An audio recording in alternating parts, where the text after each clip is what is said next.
welcome and welcome back.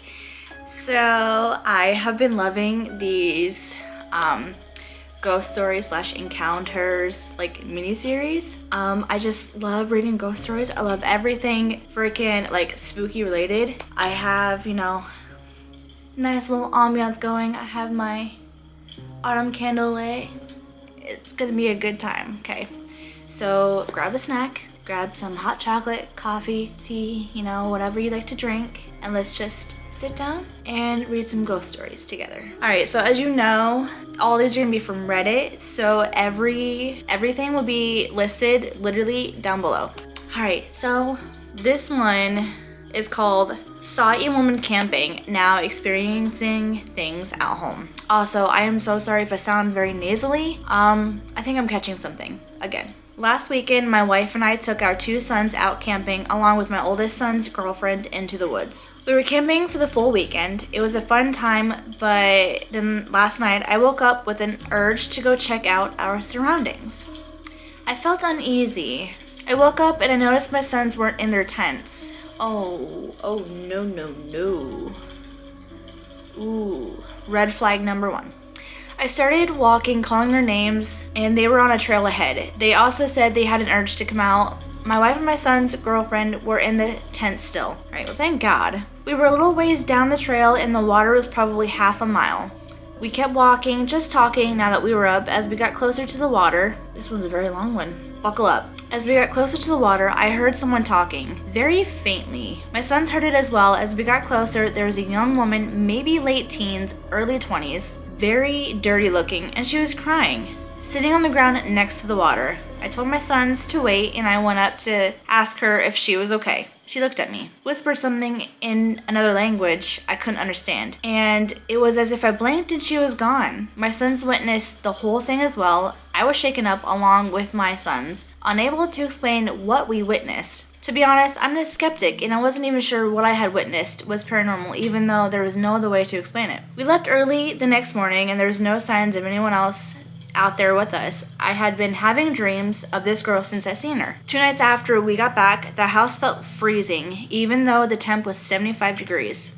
Everyone felt it. Our dog was acting really weird, jumpy, less friendly. You know something's up if the dog is reacting to whatever. I didn't think anything of it. I didn't even think that it could be paranormal. A few nights after we got back, my wife and I started hearing footsteps in the hallway. Assuming it was the kids, we didn't check at first. Then when they didn't stop, and it sounded like it was only going up and down the hallway, I checked it out and no one was there. The footsteps didn't happen for a few more nights, but then later on in the week, they happened again. Then Saturday, Ember, quit playing with the blinds. Then Saturday night, my son's girlfriend woke up and was screaming. She said she saw a young girl staring at my son, her boyfriend, next to his side of the bed, then was gone within seconds. Her description matched what we had seen. I have been Googling the area we camped at and finding nothing that matches what we had seen. I have been researching nonstop and have finally came to Reddit. Haha. Advice. Honestly, I would go to, what are they called? Historical Society or whatever, and try to find out exactly what had been there and stuff like that. I know there's a way that you can, or like go into a library, research, like they have those things where you can see like old ass articles and stuff. I would definitely do that just to see, especially if Google isn't really giving this person anything. Oh my gosh, honey, you brought it home with you. You opened up that door.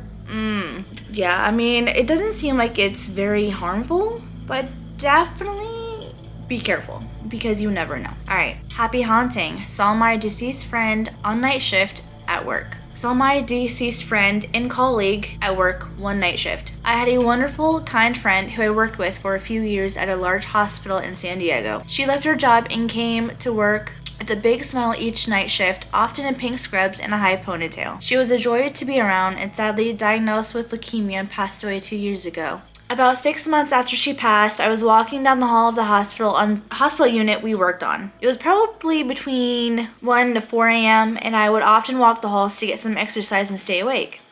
When my friend was alive, she would sometimes take a nap in an empty patient room on her lunch break. As I walked that night, I passed by an occupied patient room, and as I passed the door, I realized that a woman was actually inside the room, sitting on the hospital bed, wearing pink. It took me a second to register that, but knowing that there should not be a person in that room, I walked back to check out the room, and for the briefest moment, saw that it was her sitting on the side of the hospital bed in pink scrubs. Ponytail, big smile on her face as if to say, "Hey, just checking on you and hoping the night is going smooth." I called out her name and then she was gone. I immediately started crying and rushed to the nurse's station and told my colleagues. They all thought it was her and that of course she would show up at work because she truly loved it. This was honestly reassuring to me, and I think to my colleagues because we knew how much she missed work in the 2 years she was ill and unable to be there. This is a happy haunting and cemented in my mind that there is another realm that we just don't understand. Wow, that one's actually, I love that one. Like, it's sad, but like it is so like wholesome too at the same time. Like, I don't know how else to explain it.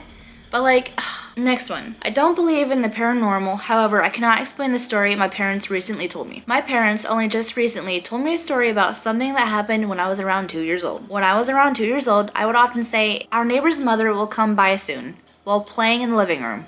Ooh. Oh, that's creepy. That is creepy. I would say it during random moments on the day, on random days of the week. This went on for about a year or so, and once during that year, my mother, a bit creeped out at that point, would ask me, "Why is she coming by?" To which I would respond with, "She is angry." Neither me nor my parents knew at that time was that our neighbor's mother had actually passed away not long before that. I don't actually remember this myself, but rather because of my parents who told me the story, they have certainly not forgotten what happened in that year. Oh, kids are creepy. Okay, like no joke, kids are 100% creepy because they can see spirits that adults can't because we literally like block that out.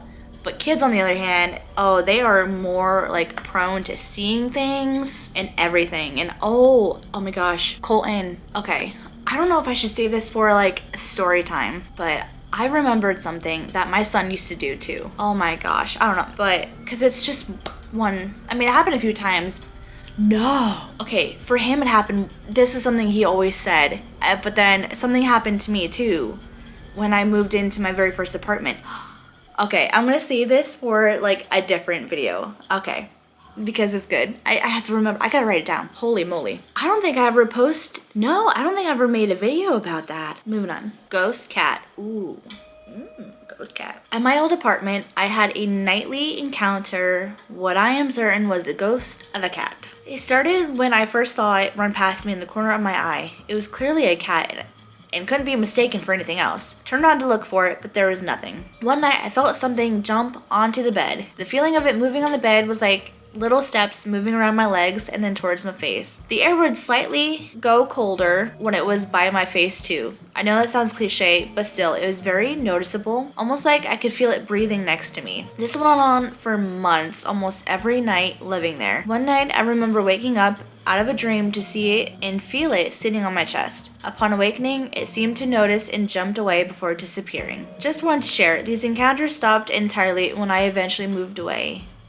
Why did you move away? The poor cat is probably lonely now. That makes me sad. Listen, ain't nothing scary about a ghost cat. Alright, this one is called Cemetery Souvenir. When I was 15, my father passed away and was laid to rest in a cemetery that lies just over the Chicago border in Evanston. Evanston? Sorry if I mispronounced that. It's a beautiful place with lots of interesting monuments, mausoleums, and headstones dating back as far as the Civil War. Despite that, I at first had difficulty accompanying my mom on her visits there. I was truly devastated by my father's loss, and even though I believed in the survival of the soul, I guess I wasn't up to seeing the grave that contained his physical remains. However, I gradually got over this, and one spring day around Dad's birthday, I said to my mom, "Let's go to the cemetery and lay some flowers." She was delighted and immediately agreed. We traveled there on foot, a distance of perhaps a mile, began following the roadway that led to the section where Dad was buried. Along the way, I entertained myself by reading the many Victorian headstones, which often had prayers or sayings on them, as well as birth and death dates. I like doing that too. I like just rocking through the cemetery and just reading off like the names and stuff like that. It's very interesting. I love the older like looking headstones. I love it. Love the vibe. Then as we passed a curve in the road, I suddenly noticed something shiny and went to pick it up.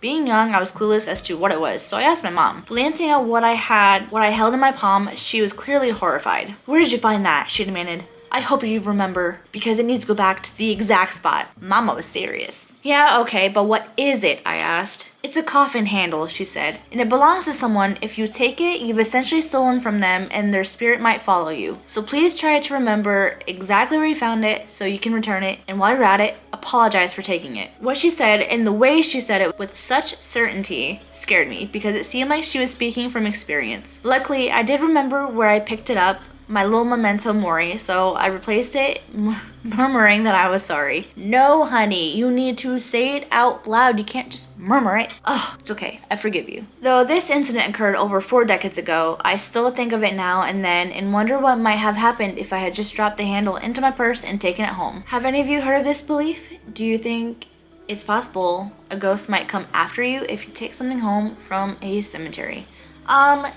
Yes, abso-freaking-lutely. Oh no, my camera's about to die. Yes, if you take something home from a cemetery, there's a chance the spirit might literally attach itself onto you. That's why you don't ever take things from a cemetery or an abandoned building, because you don't know if there's anything attached to it.